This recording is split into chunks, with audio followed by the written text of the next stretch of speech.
There we go. We're back. We're back. I've not been cancelled just yet. Anyway, so would it shock you all to learn that the Beatles used to smoke? I know. Well, according to Disney+, people who watch their new 8-hour documentary on the Fab Four think viewers need to be warned that John, Paul, George and Ringo lighted a cigarette. So, yes, this is what will appear now on the screen ahead of each episode. So the series was directed by Peter Jackson, who's called it a film about chain smokers with guitars who play songs. So, good stuff from old Peter there, I suppose. But anyway, the footage is from more than 50 years ago, when almost half the UK population smoked. So, does Disney really have to put up a warning?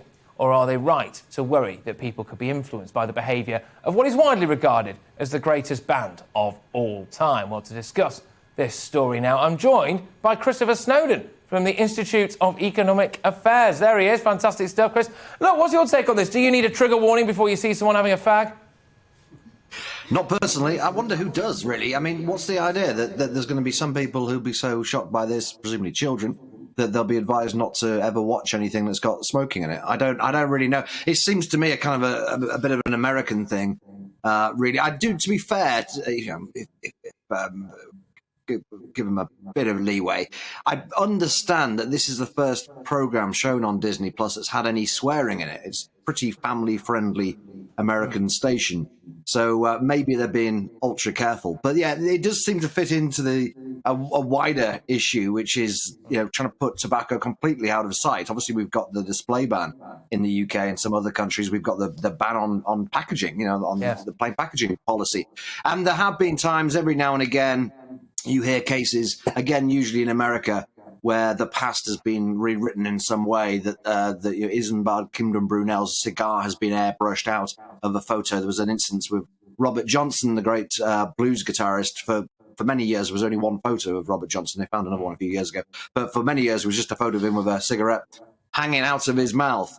And when the US Post made a commemorative stamp, they actually airbrushed that out. So it does happen from time to time. But no, I don't personally feel particularly offended by it. I also noticed there was drinking in the documentary too. Well, I think that's the very least, isn't it, Christopher? I mean, I think if we get away with a documentary that's 8 hours long of the Beatles and the only vices that it shows is someone having a cigarette and someone having a beer, then they probably airbrushed it out a little bit, haven't they? Let it be an H is the strap on the show at the moment now, and they really do earn their money. It's like the same people who write the Sun's headlines, isn't it, really? But are smokers being demonised in this country now? You used to be able to go down to your local pub, order a meal, sit next to someone else who'd order a meal and chain smoke through it so that you ruined it for them. And now you've got to go outside the pub, stand in the rain. You're not even allowed to have branded cigarettes, which is one of the few joys of the cigarette packets. Instead, you're confronted by someone with a tumour on their neck. Really? Are smokers being demonised, Chris?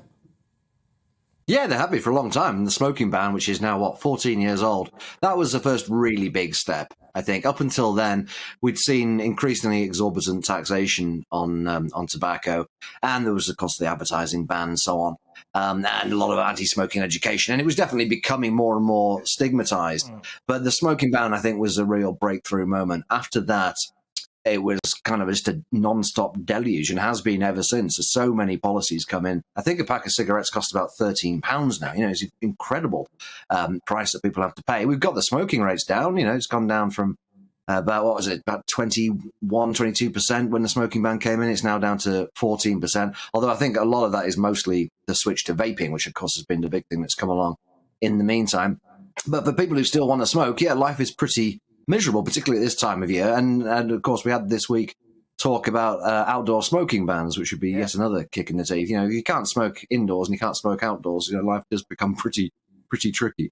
No, it does indeed. You end up just, needing new curtains in your flat every 6 months or something like that, presumably. It's the only place you'd ever be allowed to smoke, depending on your lease agreement, of course, I would imagine. But I was going to bring my panel in now, I think, really, and just see if you guys have got anything that you'd like to offer up to Christopher on this particular thing. Leo, do you think smokers are being demonised? What's your view on all of this? Yeah, I think smokers are being demonised, but they're being demonised by nature, which is killing them with cancer. So, and how dare it? They're already suffering. I think I'd be more worried if a documentary showed vaping, to be honest. I wouldn't want my kids to vape Because I'm pretty sure, have you seen vapes? They're a little metallic. Yes. It's just getting us ready to suck robot penises. Right.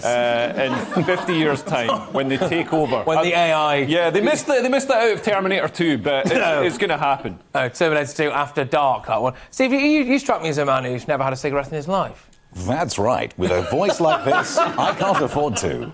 I never liked smoking. I will say, vaping people, you still smoke. Vapors. Yeah, no, they smoke.